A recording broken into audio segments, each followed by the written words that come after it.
بسم اللہ الرحمن الرحیم۔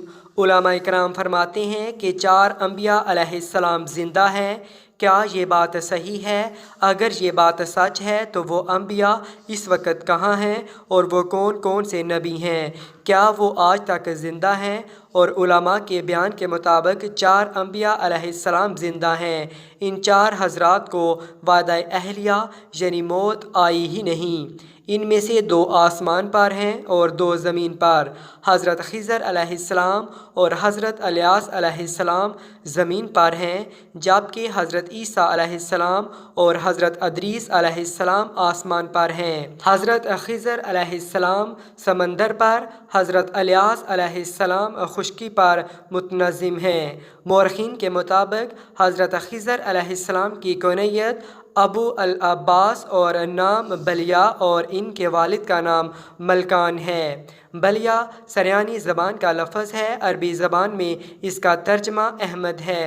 محمد حسین طباطبائی کے مطابق ان کا اصلی نام طالیہ بن ملکان بن عبر بن ارفخشد بن سام بن نوح ہے، جبکہ خضر ان کا لقب ہے۔ ابو ہریرہ رضی اللہ تعالیٰ عنہ سے روایت ہے کہ رسول کریم صلی اللہ علیہ وآلہ وسلم نے فرمایا، در حقیقت ان کو خضر نام اس لیے دیا گیا کہ وہ ایک بنجر زمین کے ٹکڑے پر بیٹھ گئے تو اچانک وہ حصہ سبزہ سے لہلہانے لگا، اس لیے لوگ ان کو خضر کہنے لگے۔ اس لحاظ سے خضر کے معنی سبز چیز کے ہو لیے۔ حضرت خضر علیہ السلام حضرت ذوالقرنین کے خالہ زاد بھائی بھی تھے۔ حضرت خضر علیہ السلام حضرت ذوالقرنین کے وزیر اور جنگلوں میں علمبردار رہے ہیں۔ یہ حضرت سام بن نوح علیہ السلام کی اولاد میں سے ہیں، یعنی آپ بہت ہی اعلیٰ خاندان سے تعلق رکھتے تھے۔ آپ کے ابا و اجداد بادشاہ تھے۔ آپ کی نبوت کے بارے میں اختلاف پایا جاتا ہے، بعض کے مطابق وہ نبی ہیں جبکہ بعض نے کہا وہ ولی ہیں اور ایک عبد صالح ہیں۔ اللہ تعالیٰ نے ان کو علم خاص، عبادیت اور بہترین صفات کے ساتھ ذکر کیا، مگر ان چیزوں کے ساتھ یہ نہیں فرمایا کہ وہ نبی یا رسول ہیں، اور اس بات کا پتہ نہیں چلتا کہ آپ نے کس قوم کی ہدایت کا منصب سنبھالا ہے۔ لہٰذا حضرت خضر الہی اولیاء میں سے ایک ہیں جن کو بعض نے نبی مانا ہے۔ ارشاد خداوندی ہے کہ ہمارے بندوں میں سے ایک ہے جسے ہم نے اپنی رحمت سے نوازا تھا اور جسے ہم نے خود ہی علم سکھایا تھا۔ قرآن میں یہاں پر ان کا نام واضح طور پر نہیں آیا ہے، مگر مسلم سکالرز نے اس کی شناخت خضر کے طور پر کی ہے۔ موجودہ وقت کے لحاظ سے خضر وفات پا گئے ہیں اور اس کی واضح دلیل یہ فرمان خداوندی ہے کہ آپ سے قبل ہم نے کسی انسان کو بھی ہمیشگی نہیں دی۔ کیا اگر آپ فوت ہو گئے تو وہ ہمیشہ کے لیے رہ جائیں گے؟ دوسرے نمبر پر جن نبی کے زندہ ہونے پر بحث کی جاتی ہے وہ حضرت الیاس علیہ السلام ہیں۔ قرآن عزیز نے ان کا نام الیاس بتایا ہے اور انجیل یوحنا میں ان کو ایلیا نبی کہا گیا ہے۔ کہا جاتا ہے کہ آپ خشکی پر لوگوں کی رہنمائی کرتے ہیں۔ قرآن پاک میں حضرت الیاس علیہ السلام کا ذکر 2 جگہ آیا ہے، سورۃ انعام میں اور سورۃ والصافات میں۔ اللہ نے ان کو شام کے ایک شہر بالبک کی طرف مبعوث کیا۔ وہ لوگ لال نامی ایک بت کو پوجتے تھے۔ حضرت الیاس نے ان کو خدا کے غضب اور بت پرستی کے انجام سے ڈرایا۔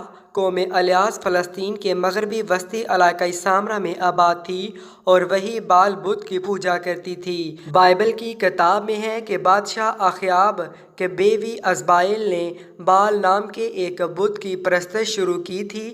الیاس علیہ السلام نے انہیں بت پرستی سے روکا اور معجزے بھی دکھلائے، لیکن نافرمان قوم نے بات ماننے کی بجائے حضرت الیاس علیہ السلام کو قتل کرنے کا منصوبہ بنایا۔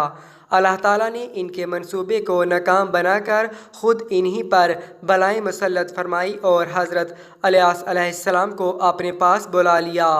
اسرائیلی روایتوں میں یہ بھی کہا گیا ہے کہ انہیں آسمان پر زندہ اٹھا لیا گیا تھا، لیکن کسی مستند روایت سے اس بات کی تائید نہیں ہوتی۔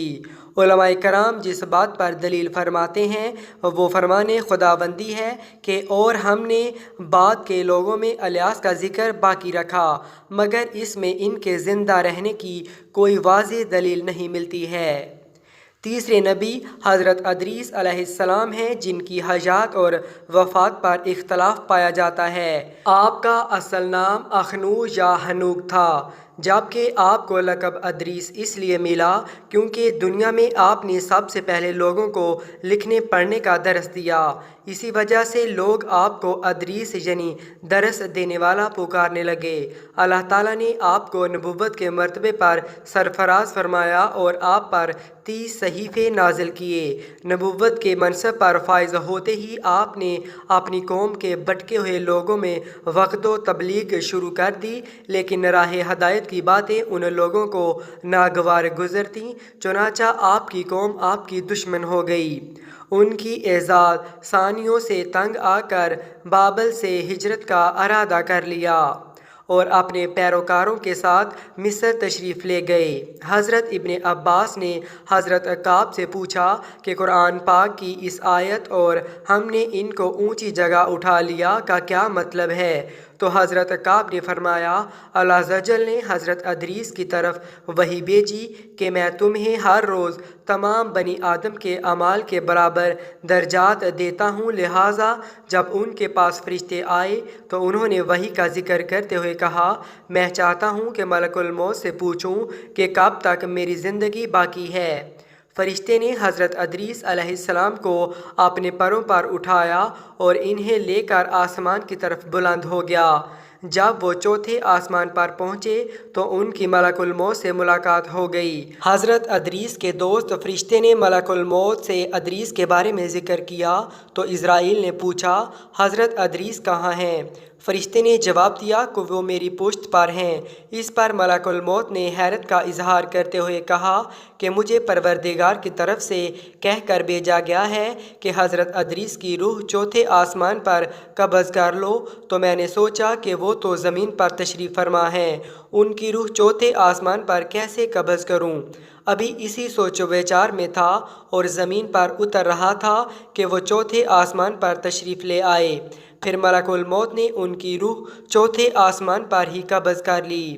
اس کے علاوہ ایک اور روایت کے مطابق حضرت اسرائیل علیہ السلام نے حضرت ادریس علیہ السلام کی خواہش پر اللہ تعالیٰ کی اجازت سے ان کی روح نکالی اور پھر واپس کر دی۔ پھر اس کے بعد دوزخ کا نظارہ کیا اور جنت کا نظارہ کرنے کے بعد باہر نکلنے سے انکار کر دیا۔ چنانچہ اب حضرت ادریس علیہ السلام چھٹے آسمان پر فرشتوں کے ساتھ عبادت میں مشغول رہتے ہیں، مگر اس سلسلہ میں متفق حدیث یہ ہے کہ حضرت ادریس علیہ السلام چوتھے آسمان پر ہیں۔ حضرت انصر رضی اللہ تعالیٰ عنہ سے روایت ہے کہ جب نبی کریم صلی اللہ علیہ وآلہ وسلم معراج کی رات چوتھے آسمان پر پہنچے تو وہاں آپ صلی اللہ علیہ وآلہ وسلم کی ملاقات حضرت ادریس سے ہوئی، جنہوں نے رسول اکرم صلی اللہ علیہ وآلہ وسلم کو دیکھ کر فرمایا، مرحبا سال بائی اور سال نبی۔ چوتھے نبی حضرت عیسیٰ علیہ السلام ہیں، جو بنی اسرائیل میں مبعوث ہونے والے آخری نبی تھے۔ حضرت عیسیٰ علیہ السلام پر انجیل نازل فرمائی گئی تھی۔ قرآن کریم کی 13 سورتوں میں مختلف ناموں سے حضرت عیسیٰ علیہ السلام کا تذکرہ موجود ہے۔ قرآن مجید میں بیان فرمایا گیا ہے کہ جب اللہ تعالیٰ نے ان کو نبوت و رسالت کے منصب پر فائز کیا اور آپ نے اپنی قوم بنی اسرائیل کو ایمان کی دعوت دی تو آپ علیہ السلام کی قوم کے لوگوں نے آپ علیہ السلام کو جھوٹا مدعی نبوت قرار دے کر سولی کے ذریعے سزائے موت دینے کا فیصلہ کیا، اور اپنے خیال میں انہوں نے اس فیصلے پر عمل بھی کر دیا اور سمجھ لیا کہ ہم نے عیسیٰ علیہ السلام کو سولی پر چڑھا کے موت کے گھاٹ اتار دیا، نعوذ باللہ، لیکن در حقیقت ایسا نہیں ہوا۔ انہوں نے جس شخص کو عیسیٰ سمجھ کر سولی پر چڑھایا وہ کوئی اور شخص تھا۔ حضرت عیسیٰ علیہ السلام کو تو وہ یہودی پا ہی نہ سکے۔ اللہ تعالیٰ نے انہیں اپنی خاص قدرت سے آسمان کی طرف اٹھا لیا اور وہ قیامت سے پہلے اللہ کے حکم سے پھر اس دنیا میں آئیں گے، ظلم کا کلا کما کریں گے اور پھر اس کے بعد نبی آخر الزماں کے امتی بن کر وفات پائیں گے۔ حضرت ابو ہریرہ سے روایت ہے، رسول اکرم صلی اللہ علیہ وآلہ وسلم نے ارشاد فرمایا کہ اس پاک ذات کی قسم جس کے قبضہ میں میری جان ہے، قریب ہے کہ نازل ہوں گے مسلمانوں میں عیسیٰ بن مریم حاکم کی حیثیت سے، پھر توڑ دیں گے صلیب کو اور قتل کر آئیں گے خنزیروں کو اور ختم کر دیں گے جزیہ، اور کثرت و بہتات ہوگی مال کی، یہاں تک کہ کوئی قبول نہیں کرے گا اس کو۔